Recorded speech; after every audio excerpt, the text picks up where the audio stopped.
And God said, "Let there be The light." Lord says, "Let my people go." I am the way and the truth and the life. No one comes to the Father except through me. This is the Talkin' Bible podcast. Hey everyone, welcome back to the final episode of this week's Talkin' Bible podcast. Great to have you with us. I'm finishing up with Ed, and today in this last episode we are doing a bit of a conversation around Luke chapter 12, 1 to 12, and it's also in Matthew chapter 10, verses, I've gone into the wrong spot in my notes. Matthew chapter 10, verses 26 to 33. So there's a few more verses in Luke's gospel. So what we might do is we'll park in that as the context for our conversation. So can I just say, so people know what we're talking about? Basically, it was Jesus' interaction with the authorities and the crowds, and he was talking about warning against hypocrisy. Thank you. Thank you for that handover. That was really good. Yep. Really important before we jump into it. So Jesus is talking about his relationship to the crowd and the disciples' relationship to the crowd and to the leaders and the authorities, and especially around hypocrisy. So let's just paint a little bit of a picture. Yep. Luke's gospel starts with just explaining Jesus is getting all this notoriety and popularity, and the crowds are gathering because word's getting out there that he's healing and doing miracles, and he's this great teacher, and could he be the Messiah? So people are coming from all over the provinces around about the area, Jerusalem and Syria and all over, but probably within 100 kilometers in every direction, really, coming to hang out with Jesus. And it says there's so many of them, they're starting to trample on each other. The picture of how busy it is. They're all wanting to see Jesus and get a look at this Messiah man. And also, too, the religious crowd, the religious leaders, the Pharisees and the establishment, who are used to having all the focus on them. Yes. Used to being the ones who get the fancy seats at the synagogue and get all the popularity and have people walk through, and when they walk through the market say, "Greetings, Rabbi," and all this sort of stuff. They're used to all the notoriety. But a lot of these people who once followed them have told off to Jesus. So you can imagine how they were feeling. They were feeling threatened. They were feeling missing out. There would have been a mixture of selfish reasons in there, and also reasons they were concerned that this could start a riot, and that could mean the Romans would shut the whole thing down, because we don't want riots, we don't want gatherings of crowds. So there's a mixture of selfish reasons in there and semi-selfish reasons. We'll go with that. So what Jesus, in this story, what Jesus does is he starts to teach. It says first his disciples, but what he's doing, I kind of picture him pulling the disciples aside and saying, he says this, "Hey, guys, come over here. Beware of the yeast of the Pharisees, their hypocrisy." And I kind of imagine Jesus is saying it loud enough that they can hear it. I sort of imagine, because then he's deliberately trying to offset them, because these are the ones who are supposed to be God's representatives. These are the ones who are supposed to have it all together. And Jesus is saying they're actually hypocrites.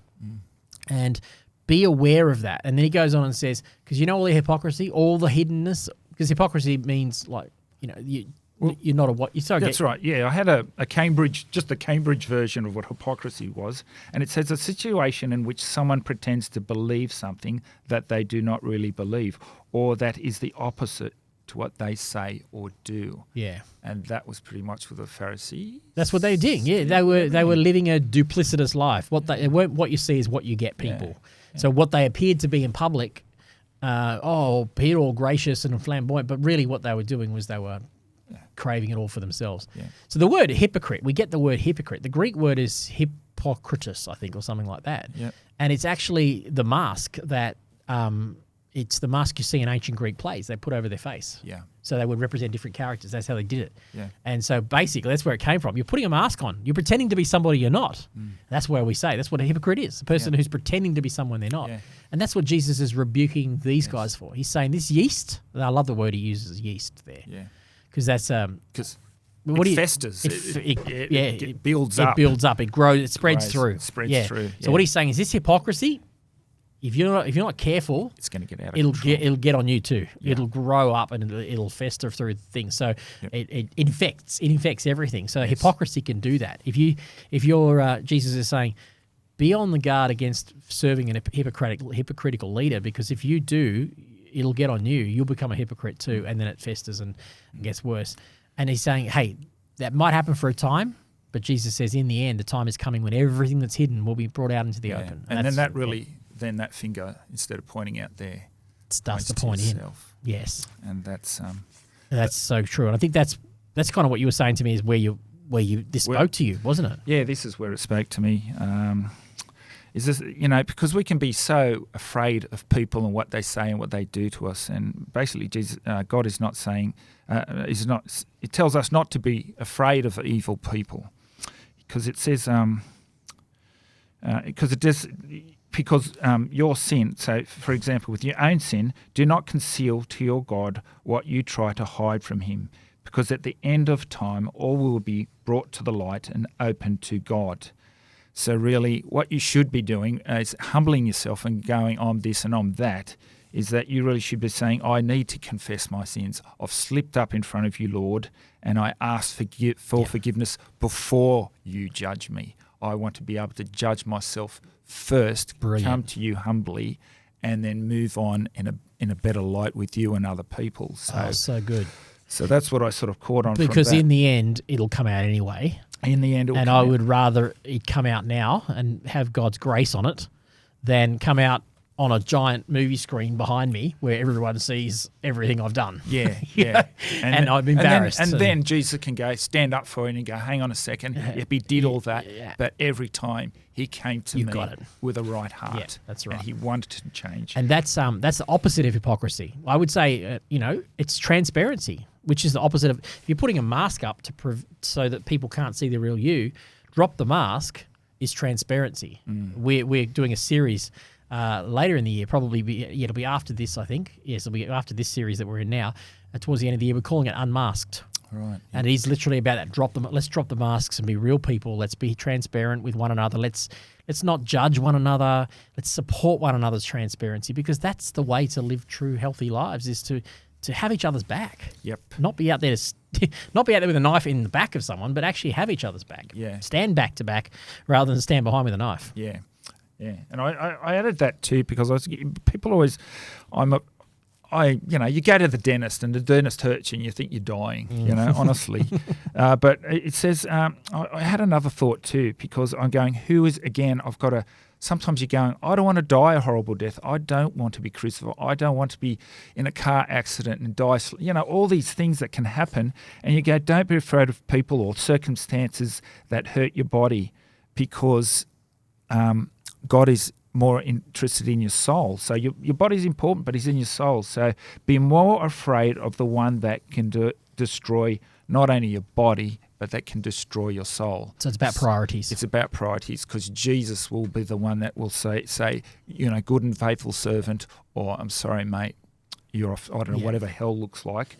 But it says, the Son is the mediator, and he can take you to hell or spare you. Yeah, and I think this is where that's a really good point. And people often think, when it says, don't be afraid of the one who don't be afraid of martyrdom. Don't be afraid of being burned at the stake. Well, I don't know. I mean, I've heard, the ancient historians tell us stories of people who went to their martyrdom courageously. Yeah. And I look at myself and think I'd be scared stiff, or worse language than I'll put on the podcast about it. I would be like that.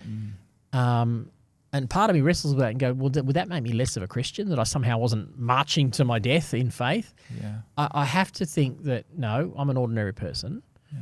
I think fear is normal. Fear is natural. It's actually something that's not necessarily always bad to have fear. It's fear that keeps us from, running on the road, those sorts of things. So fear is not all bad, but there must be a sense in which, because Jesus says, don't fear that, but fear God who can do this. Maybe it's more a sense of, if I prioritize God's judgment and God's grace as well, somehow in that moment when these martyrs went to their death, they were given some sense of supernatural grace that transcended physical fear. So they went triumphantly. Because I've always been a person who, as a younger person who was fearful of death. I wrestle with that. Even as a Christian, I wrestle with a lot of fear of death. I lost my... I remember coming home at the age of 7 and getting home from a birthday party, and my mum and dad telling me that my grandfather had died. They'd had a phone call, my grandfather had died, and then not long after that, there's a family friend who died in a tow truck accident, and I lived right through my young years, sort of early teens, late pre-teens and early teens, with this fear that every time the phone would ring, someone had died. And obviously it wasn't the case, but I used to live with this crippling fear, and I was genuinely afraid of death. I remember just back in 2018 with my brother, and he was passing away, and I remember sitting by his bed about a week before he died, and I remember this divine, and this will be strange to some people, and everyone else will go, yeah, I get it, but I remember this divine sense of, I guess it's peace came over me that goes, you know what, when my time comes, I think I'll be all right. It was so significant. Like suddenly the fear of death seemed to drop away. And I went, if that was me in that bed, in a strange kind of way, I think I'll be okay. Yeah. But up until that point, I was fearful of it. And it was almost at that point I was able to go, God, that's closer to being with the Lord. That's closer to being with the Lord. So somehow that transcended the fear of the pain and the fear of the uncertainty. Yeah. Maybe that's what Jesus is saying here. Yeah, because I've watched my parents die, take their last breaths. So my father was in huge agony, he had bone cancer. And he was in absolute agony. But how he prepared to death, it was like, when just before the candle burns out, it shines bright. Well, that was him. We had a day where he was in absolute agony, and then suddenly he was joyful, he was happy, and towards the end of it, in his life, he was always, when he went to work, he caught a train. And that night before he died, he was catching the train. He was preparing himself. It was the weirdest thing that he was done, and I'm good. I'm ready to go. I've had a great day with my family. We've laughed. We've joked. And that night, he died. It was like he knew what was coming. He came to some sense of closure. A sense of closure. Yep. And we always prompted him to go, don't worry about where I am with the Lord. I've got my own concept. So we tried to push in, but he pushed back. Yep. But just to see that was interesting. Wow, isn't that fascinating? Yeah, and my mum was the same. She never feared. She was could be in a good place because she did affirm that she was a Christ follower and stuff like that. And again, she was calm about it. And I really hope that I have that same attitude. It's inspirational, isn't it? Yeah. And that's right, because everything inside me wrestles with that until I get to that moment. I think there must be a grace available for people. And I've sat with lots of people as a pastor who are in the final days of their life, and I've seen that peace that seems to come that you can't really define it. It's like there's just a peace in the room, and they seem at peace. And I think that's the point, is that somehow they've transferred their fear of what Jesus is saying here across onto a greater respect. They transcend somewhere. Yes. I don't know what it is. That's right. It's bigger than that. Yep. And that's what Jesus is probably telling them. Hey, there's going to come times when life isn't going to be easy for you, whether that's your own death or the death of a loved one or whatever. But if in this story you can recognize that all of that hypocrisy, all of that fake stuff is all going to come out in the open, just trust him and stay true to him. Yeah. And you'll be okay. Like, it's going to be all right in the long run. And that's why you've got to come to get away from the Pharisees. They're telling you, they're telling you the wrong thing. The wrong things, yeah. Don't settle for appearances. Yeah. You've got to pursue integrity in your own world, definitely. Yeah. Got anything else in your notes? Well, I don't know where I come up with this, but it talks about sparrows, but I won't go. I think we've covered everything. Go on the sparrows. Yeah, go with that. Talking about the Lord. Where God, this is where you want to be. This is you're going.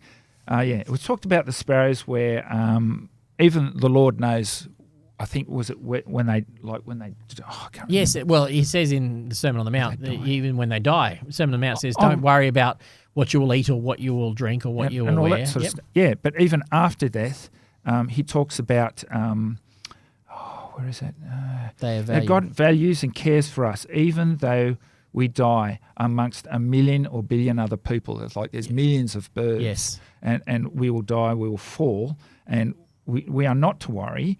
He knows us because he made us. He is like the potter who made the jar or the urn with loving and care, and he made us with loving and care as well. Amen. And he will remember us because he crafted us. Great note to finish on. That's what so good. Focus on him, and he cares about us, and then all of the other things will seemingly not be as important, or not be as all-consuming as they would be. Yeah. Awesome. Thank you, Ed. That's it. Great week. Well done. Give you a clap. All right. Thanks, everyone. Talk to you on the next episode. See you then.